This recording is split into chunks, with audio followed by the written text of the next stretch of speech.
Canada visa आप मेरे हाथ में देख सकते हो।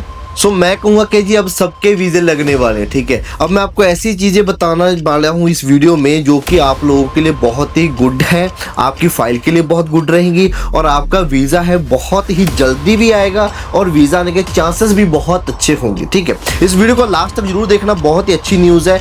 देखो जी कनाडा वीज़ा हम ये सारे लेना चाहते हैं, ठीक है, कि हमारे पासपोर्ट के ऊपर कनाडा वीज़ा स्टैम्प हो एंड हम कनाडा जाएँ अपना ड्रीम पूरा करें, राइट। सो वहाँ पे कनाडा वीज़ा लेने में समझना पड़ेगा कि यार हमें ना बहुत सारी चीज़ें होती हैं वो एप्लीकेशन में डालनी होती हैं, ठीक है।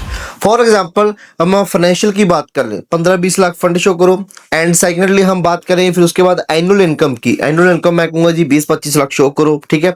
उसके बाद फिर हम बात करते हैं कि जी आपकी फाइल है जो है आपकी एक अच्छे वे में बनी हो, ठीक है, रिप्रेजेंटेशन जिसको कहते हैं कि वीजा ऑफिसर को समझ जाना चाहिए। ऐसा नहीं है कि कॉपी पेस्ट इंटरनेट से उठा लिया या चैट जीपीटी से लिखा लिया बस फेंक दिया, बहुत सारी चीजें वहां पे सिमिलरिटी सॉफ्टवेयर्स होते हैं वो चेक कर लेते हैं, ठीक है जी। सो ये सारी चीजें आपको इन अ गुड वे, ठीक है, रिप्रेजेंट करनी होती है हैंड राइटिंग के साथ, ठीक है।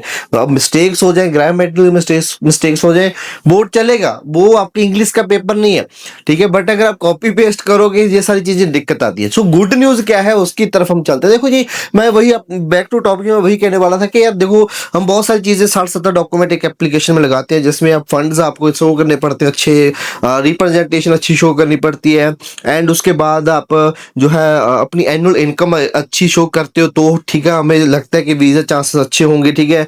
आपके पास ठीक है जो है आपकी इमिग्रेशन हिस्ट्री अच्छी होनी चाहिए, देन आपके वीज़ा लगते हैं, रिफ्यूजल्स होती हैं, ठीक है, तो उनको लगता है कि चांसेस कम हो जाते हैं। बट मेन चीज़ जो होती है वीज़ा लेने के लिए वो कभी कोई नहीं बताता, वो मैं आपको बताता हूँ कि मेन चीज़ क्या होती है।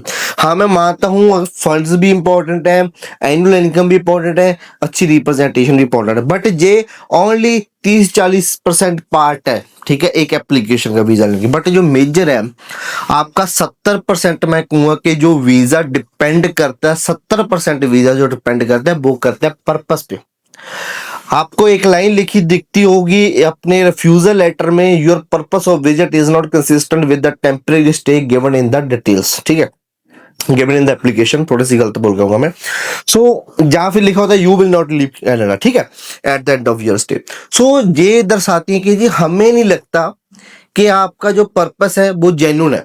कि फॉर एग्जाम्पल आपने इनविटेशन लेटर लिए अपनी बहन को मिलने का, ठीक है, हमें नहीं लगता कि आप अपनी बहन को मिलने जा रहे हो, हमें लगता है कि आपका कोई और ही मोटिवेट है।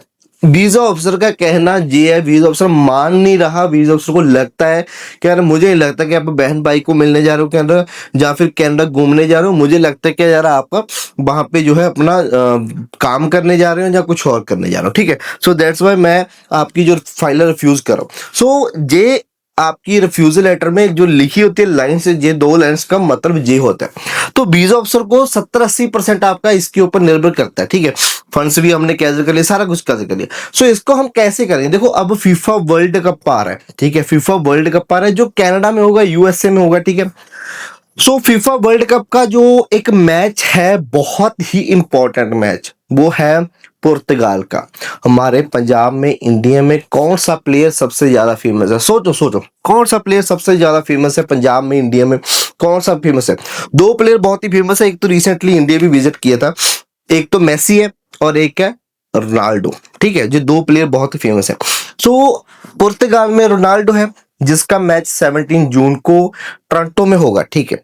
एंड एक अर्जेंटीना में मेसी है, ठीक है, उसका मैच का मुझे भी नहीं पता कि कब होने वाला है, बट नियर बाय डेट्स का होने वाला है। सो मैं कहता हूं कि यार इसको आप पर्पस लेकर चलो कि यार मुझे इसका मैच देखना है, ठीक है, कि आपका जो मेन पर्पस होगा घूमने, किसी से स्पॉन्सर लेने की नीड नहीं होगी। सो आपका जो मेन पर्पस है वो कनाडा में ही मैच है ना, तो कनाडा ही आना, तो वीजा ऑफिसर ये नहीं कह पाएगा कि यार दुबई भी जा सकते हो घूमने के लिए और कंट्री भी जा सकते हो, बट मैच तो कनाडा में है ना, तो कनाडा में ही जाना पड़ेगा।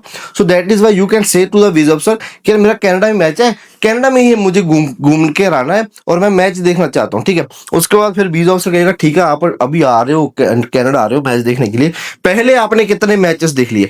सो वो इन्फॉर्मेशन आपको ऐड करनी पड़ेगी, ठीक है। सो आप कह सकते हो कि कितना आप रोनाल्डो को लाइक करते हो, ठीक है। सो आप कितना आप पुर्तगाल की टीम को लाइक करते हो, ठीक है। ये सारी चीजें आपको अपनी फाइल में कन्विंसिंग लेटर एक बनाना पड़ेगा कि कब से आपका जो है फुटबॉल का आप मैच देखना स्टार्ट करो, कितने फीफा वर्ल्ड कप आपने देखे हैं या कितने पुराने मैचेस देखे हैं, या फिर आप पंजाब में, ठीक है, मैं खुद भी फुटबॉल का प्लेयर हूँ तो हम शाम को फुटबॉल खेलते हैं। सो हम भी आप कह सकते हो कि यार हम ग्राउंड में भी फुटबॉल खेलते हैं, वो पिक्चर साथ में लगा दो कि हम फुटबॉल के इतने शौकीन है, ठीक है। सो ये सारी चीजें हो जाती हैं to convince the visa officer, football की पिक्चर्स लेना, ड्रेस पवा कर, ठीक है, वो सारी चीजें हो जाती हैं। सो कन्विंस द वीजा ऑफिसर। सो ये एक ऐसा अच्छा वे है आप लोगों के लिए, और कुछ हजारों में जो आपका है वीजा आ सकता है, ऐसा नहीं लाखों में बात कर रहा हूँ, कुछ हजारों में आपका वीजा, चाहे 2-4 फ्यूजल्स हैं, कुछ हजारों में आपका जो वीजा आपके पास प्राप्त हो सकता है। सो आई होप कि आपको जो अच्छी लगी हो वीडियो इन्फॉर्मेशन जो मैंने दिया, अगर आपका कोई क्वेश्चन है कमेंट सेक्शन में पूछ सकते हो। सो इस वीडियो में इतना ही, नमस्कार, सत श्री अकाल।